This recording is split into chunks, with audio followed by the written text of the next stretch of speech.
so I'm Paul Rose. I work for the Oil, Fire and Technical Association. So I'm an engineer by trade, used to work in diesel engine manufacturing, and then I moved into the heating sector 20 years ago. I had various technical roles through a number of years at Offtech, technical manager, technical director, and became Chief Executive Officer in 2016. So that's my day job now. So I'm obviously responsible for all the operations within the business. I'm actively involved in the PR side of the business, as well as the main liaison with our members. So we represent the interests of boiler manufacturers, oil storage tank manufacturers, and all the equipment in between throughout the UK and the Republic of Ireland.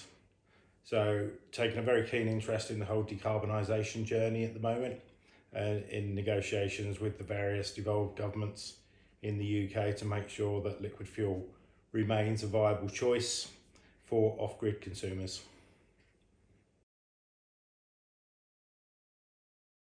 We represent a number of the largest boiler manufacturers in the UK, so we would be involved, and this is where we fit with Eurofuel, to give us a heads up on what regulations are coming down that are going to affect the manufacturers directly.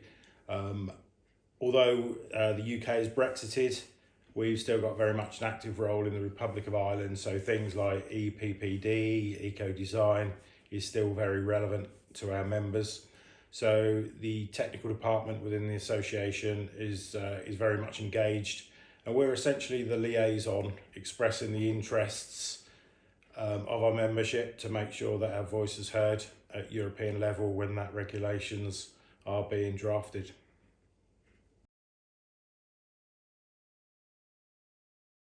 We represent heating professionals. The trade association is one side of our business, but the bigger part now is registration of heating engineers. So in their day job, they will be installing and servicing equipment, both oil-fired equipment as well as renewables. So they're involved in solar thermal. We're getting into solar PV and battery storage. And also it's very important that gas grid consumers have a voice. So we very much represent them as well, and making sure that liquid fuels, renewable liquid fuels, is a viable choice as the nation decarbonises in a global effort to reduce carbon.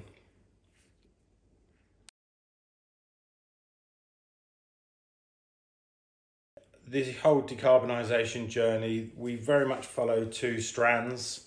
We need to make sure that the equipment is ready and it's efficient and low emissions. And also, you can't decarbonise unless you take people with you.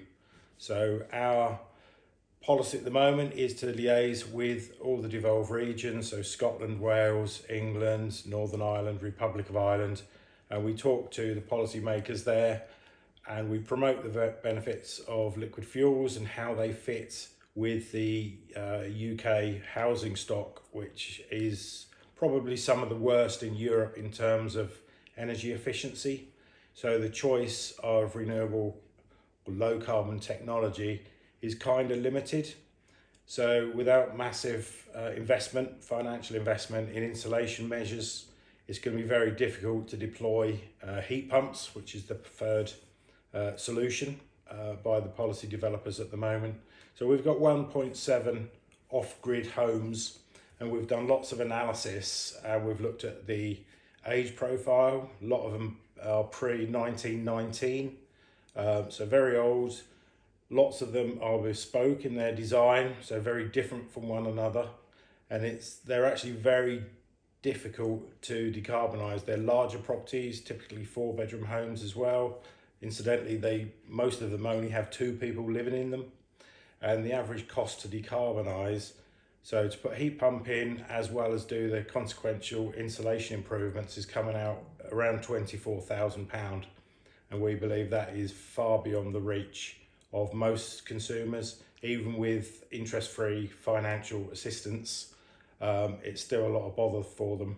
So that's where renewable liquid fuels fit in So we're making sure that the consumers have a choice to go down that road if they wish, which is a low cost, low aggravation solution to decarbonise that property.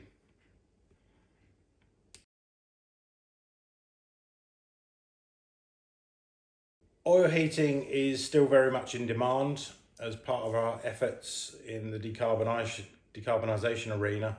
We have run surveys of consumers. We have a website currently called Future Ready Fuels, where consumers can find information, they can get involved, and they can write letters to their politicians, so that puts pressure on the civil servants when they're making decisions around what solutions are going to be there in the future.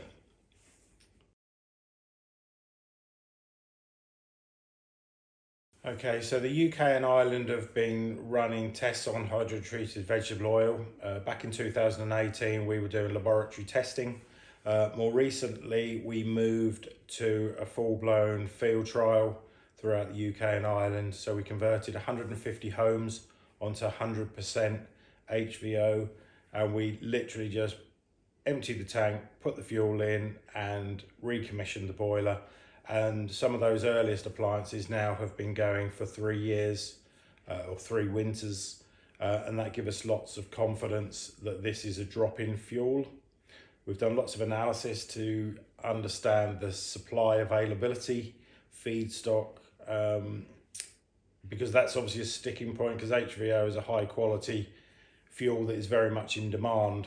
So we need to assure ourselves and our consumers and the policymakers that there is actually going to be enough of the fuel around in the long term.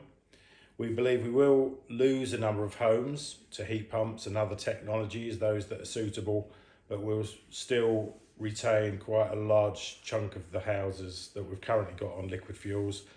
When you talk to other groups, certainly National Grid, who produce and convey electricity around the UK, they believe that 1 million homes will be required to be on an alternative solution to electricity, mainly because it's just so difficult to convey the electricity to the point of use, and they're obviously looking at the benefits versus the cost of running and reinforcing power lines to remote destinations, which are essentially the customers that are currently on liquid fuel heating.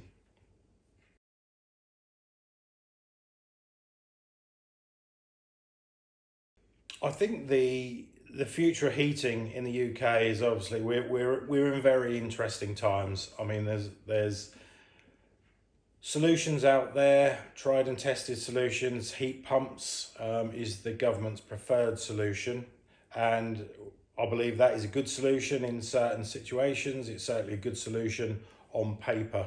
But when you start to then bring people into the mix, the social angle, the financial angle, are there enough skills available in the UK? Our previous Prime Minister suggested that he wanted 600,000 heat pumps installed per year by 2028. The current market for heat pumps is around 60,000 units annually, which is far off of where it needs to be to achieve that 2028 target. The skills in the UK are not developed yet. The government just recently has just rode back on a 2026 finish date for the installation of high carbon fuels. So there's no longer the supporting policies to meet the demand or meet the target of 2028.